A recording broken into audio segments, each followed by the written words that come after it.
Katanya Kartini tuh pro poligami. Hi everyone, welcome back to my lens.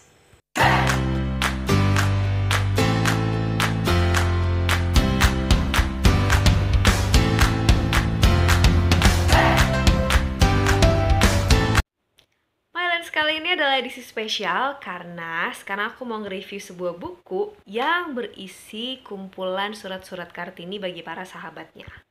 Yes, aku mau nge-review Habis Gelap Terbitlah Terang, karya Armin Pane. Penasaran kan teman-teman? Daripada penasaran, langsung aja kita simak bareng-bareng review bukunya.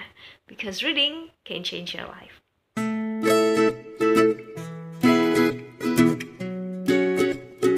Buku Habis Gelap Terbitlah Terang berisi kumpulan surat-surat Kartini kepada sahabat-sahabatnya yang kebanyakan berkebangsaan Belanda yang diterjemahkan oleh Armin Pane. Buku ini pertama kali dicetak pada tahun 1945 atau sekitar 41 tahun setelah kematian Kartini. Tulisan-tulisan Kartini ini diterjemahkan dengan maksud agar orang-orang mengerti mengapa Kartini sedemikian dihormati. Dalam kata pembimbing, Armin Pane mengungkapkannya sebagai berikut. Sifat manusia suka mencari sebab, supaya dapat berlaku dengan insaf. Karena itu tiadalah heran jika kita juga merasa wajib menyelidiki apa-apa sebabnya Kartini dimuliakan sedemikian itu. Dengan mencari sebab-sebabnya itu, taulah kita nanti bagaimana rupa kehormatan yang ditujukan kepadanya dan di mana tempat Kartini yang sebenarnya. Armin Pane sadar bahwa ada orang-orang yang secara berlebihan memuja Kartini dan mengatakan bahwa Kartini melakukan kebaikan-kebaikan yang sebenarnya bukan dia yang melakukan. Di sisi lain, Pane juga mengetahui bahwa ada orang-orang yang mencoba menurunkan Kartini dari derajat dan penghormatan yang ditujukan kepadanya. Oleh karena itu, dari keterangannya ini kita dapat memahami bahwa buku Habis Gelap Terbitlah Terang disusun tidak dengan maksud memberikan penghormatan yang berlebihan kepada Kartini, melainkan untuk memberi pencerahan kepada pembacanya tentang siapa Kartini yang sebenarnya, melalui pemikiran-pemikiran yang ia tuangkan dalam surat-suratnya kepada sahabatnya. Masih dalam bagian kata pembimbing, Pane juga menyuguhkan biografi singkat Kartini. Kartini adalah cucu Pangeran Aryo Condronegoro, Bupati Demak, yang konon berpikiran moderat dan suka akan kemajuan. Pangeran Aryo Condronegoro tidak hanya mengajarkan tradisi Jawa, melainkan juga memperkenalkan pendidikan Barat kepada anak-anaknya, baik yang laki-laki maupun yang perempuan. Ia tidak lagi membeda-bedakan anak-anaknya yang laki-laki dan perempuan dalam hal pendidikan. Ketika di sekolah-sekolah umum anak-anak perempuan dibatasi untuk belajar sampai umur tertentu, ia mendatangkan guru Belanda untuk mengajari anak-anaknya di rumah, sehingga mereka tidak tertinggal dalam hal pendidikan. Hal ini tidaklah lazim pada masa itu, dan masih ada pandangan bahwa anak perempuan tidak perlu mendapatkan pendidikan sebagaimana halnya anak laki-laki. Kemajuan pemikirannya ini turun kepada anak-anaknya. Pada tahun 1902, hanya ada 4 orang bupati yang pandai menulis dan bercakap-cakap dalam bahasa Belanda. 2 di antaranya adalah anaknya, yakni Bupati Demak generasi berikutnya, Pangeran Aryo Hadiningrat yang adalah paman Kartini, dan Bupati Jepara, yakni Raden Mas Adipati Aryo Sosroningrat, ayah kandung Kartini. Dari silsilah ini kita mendapati bahwa keterbukaan dan kemajuan pemikiran Kartini bukanlah semata-mata tentang kaum perempuan saja. Ada para laki-laki yang berpemikiran terbuka di balik perjuangannya. Konon, bahkan Kartini lebih dekat dengan ayahnya dan kakak laki-lakinya daripada ibunya, karena ibunya tidak memiliki pemikiran yang sepaham dengan Kartini dan sering mencibir cita-citanya. Bagaimanapun, para leluhur Kartini telah menjadi perintis jalan baginya, sehingga menjadi ikon emansipasi perempuan di Indonesia. Kartini lahir di Jepara tanggal 21 April 1879 kalender nasional. Ia bersekolah di Els sampai berumur 12 tahun, namun kemudian harus berhenti karena sudah bisa dipingit. Sejak itu, ia tidak boleh keluar rumah. Sahabat-sahabatnya berusaha menolongnya untuk terbebas dengan membujuk keluarganya, dan ia mendapat kesempatan keluar rumah pada usia 16 tahun. Setelah itu ia sempat dipingit lagi sampai tahun 1898 sebelum akhirnya secara resmi diperbolehkan keluar rumah. Kartini sebenarnya tidak puas. Ia juga berharap agar ia diperbolehkan untuk menjadi perempuan yang berdikari dan tidak menikah. Namun harapannya itu tidak disetujui oleh orang tuanya. Sebagai jalan tengah, orang tuanya menjodohkannya dengan laki-laki yang di kemudian hari mendukung cita-citanya untuk menjadi guru bagi kaum perempuan. Laki-laki itu adalah Bupati Rembang, Kanjeng Raden Mas Adipati Aryo Singgih Joyo Adiningrat. Kartini menikah pada usia 24 dan melahirkan anak di usianya yang ke-25. Oleh suaminya, Kartini diberi kebebasan dan dukungan untuk mewujudkan cita-citanya mendirikan sekolah bagi kaum perempuan. Teman-teman jangan mengharapkan kisah cinta yang penuh romansa ya dalam kehidupan rumah tangga Kartini, sebab kisahnya sangat jauh dari itu. Mungkin kita justru akan menemukan hal lain seperti patriotisme dan kesalingpahaman di antara suami istri di dalam pernikahan Kartini. Kartini dipinang sebagai istri keempat bagi Bupati Rembang dan sepertinya pinangan itu diterima bukan tanpa alasan. Selain Kartini dan keluarganya tahu bahwa calon suaminya itu berpemikiran terbuka, mereka juga tentu sama-sama memahami bahwa kewajiban istri keempat tidaklah sebesar kewajiban istri pertama dalam sebuah keluarga bangsawan.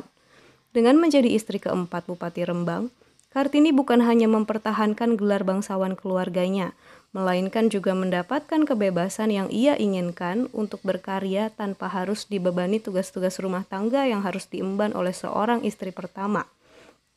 Tidak banyak memang yang mau mengerti pilihan hidup Kartini ini. Banyak juga yang menganggapnya pro poligami dan tidak mendukung kesetaraan dalam pernikahan. Namun kita perlu melihat kehidupan Kartini dalam konteks zamannya, agar kita dapat benar-benar memahami pemikirannya dan apa yang ia perjuangkan.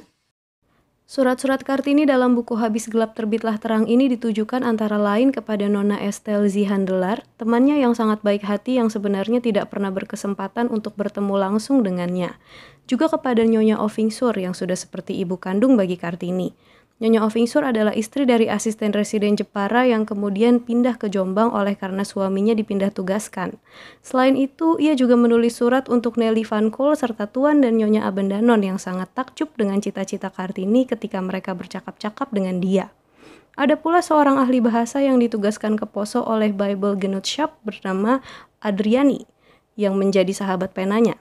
Ia juga sempat berkirim surat dengan orang Jerman yakni Tuan dan Nyonya Anton yang pernah tinggal di Jepara.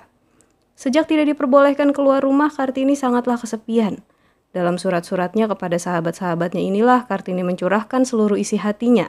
Kepada Stella Zihandelar, ia pernah menulis, "Kami, gadis-gadis, masih terantai pada adat istiadat lama. Hanya sedikitlah memperoleh bahagia dari kemajuan pengajaran itu. Kami anak perempuan pergi belajar ke sekolah, keluar rumah tiap-tiap hari. Demikian itu saja sudah dikatakan amat melanggar adat. Ketika saya berumur 12 tahun, saya ditahan di rumah. Saya mesti masuk tutupan. Saya dikurung di dalam rumah, seorang diri. Sunyi senyap, terasing dari dunia luar. Saya tiada boleh keluar ke dunia itu lagi, bila tiada serta seorang suami. Seorang laki-laki yang asing sama sekali bagi kami. Dipilih oleh orang tua kami untuk kami, dikawinkan dengan kami. Sebenarnya, tiada dengan setahu kami." Termasuk tentang keberatannya untuk menikah, ia tuangkan juga dalam surat itu. "Akhirnya, waktu saya berumur 16 tahun, katanya, maka barulah pula saya melihat dunia luar itu kembali. Syukur, sebagaimana seorang yang merdeka bolehlah saya tinggalkan terungku saya, dan tiada berikat kepada seorang suami yang dipaksakan saja kepada saya. Akan tetapi hati saya belum puas, sekali-kali belum lagi. Jauh, tetap lebih jauh lagi dari itu yang saya kehendaki. Bukan keramaian, bukan bersuka-suka hati yang saya ingini. Tidak pernah yang demikian itu terkandung dalam cita-cita hati saya akan kebebasan. Saya berkehendak bebas, supaya saya boleh dapat berdiri sendiri, jangan bergantung kepada orang lain, supaya jangan sekali-kali dipaksa kawin. Tetapi kami mesti kawin. Tiada bersuami adalah dosa yang sebesar-besar dosa yang mungkin diperbuat seorang perempuan. Malu yang sebesar-besar malu yang mungkin tercoreng di muka seorang anak gadis bumi putra dan keluarganya. Dan kawin di sini dinamakan azab sengsara saja masih terlalu halus. Betapa nikah itu tiada akan sengsara, kalau hak semuanya bagi keperluan laki-laki saja, dan tiada sedikit jua pun bagi perempuan. Perjuangan Kartini sendiri tidak hanya diwarnai perspektif pembebasan dan keadilan bagi kaum perempuan. Dari surat-suratnya, jelas yang amat ia tentang adalah hierarki, penindasan, dan feodalisme. Bagi saya hanya ada dua macam bangsawan. Bangsawan pikiran dan bangsawan budi. Tiada yang lebih gila dan bodoh pada pemandangan saya daripada melihat orang yang membanggakan asal keturunannya itu. Di manakah gerangan lebih jasanya? Orang bergelar graf atau baron? Demikian kata Kartini. Sesungguhnya lah adat sopan santun kami orang Jawa amat sukar. Adikku harus merangkak bila hendak lalu di mukaku. Kalau ada adikku duduk di kursi, apabila aku lalu, haruslah dengan segera ia turun duduk di tanah, dengan menundukkan kepala sampai aku tiada kelihatan lagi. Tiada boleh adik-adikku berkamu dan berengkau kepadaku. Hanya dengan bahasa kromo boleh ia menegurku. Tiap-tiap kalimat yang disebutnya haruslah dihabisinya dengan sembah. Kepada kakakku laki-laki dan perempuan, kuturuti semua adat itu dengan tertibnya. Tetapi mulai dari aku ke bawah, kami langgar seluruhnya, segala adat itu. Demikian Kartini menerapkan kesetaraan dalam hubungan keluarganya, dan hal itu menjadikannya dekat dengan adik-adiknya, meskipun mereka adalah adik tiri.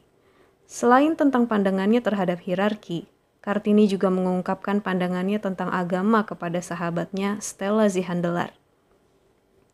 Agama itu maksudnya akan menurunkan rahmat kepada manusia, supaya ada penghubung silaturahim segala makhluk Allah. Sekaliannya kita ini bersaudara, bukan karena kita seibu sebapak, melainkan karena kita semuanya makhluk kepada seorang Bapa, kepadanya yang bertahta di atas langit. Ya Tuhanku, ada kalanya aku berharap, alangkah baiknya jika tidak ada agama itu, karena agama itu yang sebenarnya harus mempersatukan semua hamba Allah, sejak dari dulu menjadi pangkal perselisihan dan perpecahan, jadi sebab perkelahian, berbunuh-bunuhan yang sangat ngeri dan bengisnya. Orang yang seibu sebapak berlawanan karena berlainan cara mengabdi kepada Tuhan yang esa itu. Orang yang berkasih-kasihan dengan amat sangatnya, dengan amat sedihnya tercerai-berai karena berlainan tempat menyeru Tuhan. Tuhan yang itu juga. Terdirilah tembok membatas hati yang berkasih-kasihan. Benarkah agama itu restu bagi manusia? Tanyaku kerap kali kepada diriku sendiri dengan bimbang hati. Agama harus menjaga kita daripada berbuat dosa. Tetapi berapa banyaknya dosa diperbuat orang atas nama agama itu.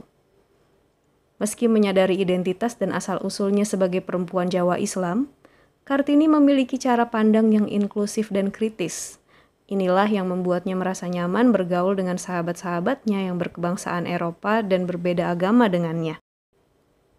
Pemikiran lain yang turut menunjukkan kemajuan pandangan Kartini pada zaman itu tertuang dalam suratnya yang ia kirimkan bagi Dr. Adriani pada tahun 1902, atau setahun sebelum Kartini menikah.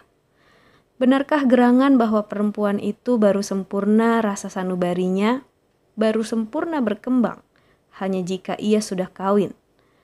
Karena kemuliaan perempuan yang semurninya dan seindahnya ialah menjadi ibu. Tetapi mestilah perempuan beranak dulu, maka baru boleh menjadi ibu, menuruti arti perkataan itu yang seharusnya, yakni makhluk yang semata-mata berhati kasih dan tahu berkorban. Bila benar demikian, betapalah rendahnya pendapat dunia mengatakan bahwa sebagian darah daging sendiri sajalah yang dapat dikasihi, serta dengan mengorbankan dan menyerahkan diri segenapnya. Alangkah banyak ibu yang namanya saja ibu, hanya karena mereka melahirkan anak ke dunia ini. Tetapi lain daripada itu tiada patut memakai nama ibu itu. Seorang perempuan yang mengorbankan diri untuk orang lain dengan segala rasa cinta yang ada dalam hatinya, dengan segala asyik yang ada padanya, perempuan itu ibulah dalam hati sanubarinya. Bagi kami lebih tinggi ibu yang jadi ibu karena hati sanubarinya itu, daripada ibu yang telah menjadi ibu karena badannya. Harapan dan doa kami dengan sangat, bila di kemudian hari boleh kira-kiranya cita-cita kami berwujud, kami mengajar di dalam sekolah, Anak-anak kami janganlah hanya menyebut kami ibu di mulut saja, melainkan juga di hati. Demikian kata Kartini. Semasa hidupnya, Kartini bercita-cita menjadi guru dan sangat ingin melanjutkan pendidikan di Belanda. Cita-citanya ini sangat didukung oleh Tuan dan Nyonya Van Kolk, tetapi tidak dengan Mr. Abendanon. Mr. Abendanon justru khawatir apabila Kartini menempuh pendidikan di Belanda, hal itu justru akan meluruhkan cita-citanya. Ia justru mendorongnya untuk belajar di Batavia. Kartini memang tidak sempat menempuh pendidikan di negeri Belanda maupun di Batavia. Tapi berkat kegigihannya dan dukungan dari orang-orang di sekitarnya, ia dapat mendirikan sekolah bagi kaum perempuan yang ia cita-citakan. Setelah menikah dengan Bupati Rembang, Kartini diberi izin oleh suaminya itu untuk mendirikan sekolah bagi kaum perempuan di kompleks kantor Kabupaten Rembang. Di sana ia mengajari anak-anak perempuan membaca dan menulis, serta keterampilan-keterampilan dasar yang lain. Kartini melahirkan anak semata wayangnya, Raden Mas Susalit Joyo Hadiningrat, pada usia yang ke-25 tahun dan meninggal beberapa hari kemudian. Penyebab kematiannya sampai hari ini masih menjadi kontroversi. Perjuangannya pun begitu singkat. Namun perubahan yang ia kira baru akan terjadi beberapa dekade setelah masa kehidupannya ternyata datang lebih awal, karena Mr. Abendanon dan istrinya sepakat untuk menerbitkan surat-suratnya yang ditujukan kepada mereka. Kematiannya yang hanya beberapa hari setelah kelahiran anaknya itu turut memberi nuansa pilu pada perjuangannya, dan itu turut mendorong penerbitan surat-suratnya di negeri Belanda. Meski Kartini sudah tiada, semangatnya terus-menerus ditularkan dan menyebar luas, sehingga setelah sekolah wanita di Rembang, ada banyak sekolah bagi anak-anak perempuan yang didirikan di tempat lain. Hari ini kita mengenal Kartini sebagai ikon emansipasi kaum perempuan di Indonesia. Namun, dari tulisan-tulisannya kita tahu bahwa yang diperjuangkan oleh Kartini bukan saja emansipasi bagi kaum perempuan, tetapi keadilan dan kesetaraan bagi semua kaum, serta kebebasan bagi setiap insan untuk meraih apa yang dicita-citakannya. Itu tadi review bukunya teman-teman, semoga semakin menambah wawasan teman-teman tentang kehidupan Kartini ya. Makasih banyak buat yang udah nyimak, jangan lupa terus baca dan baca buku, because reading can change your life. Sampai ketemu lagi, bye-bye.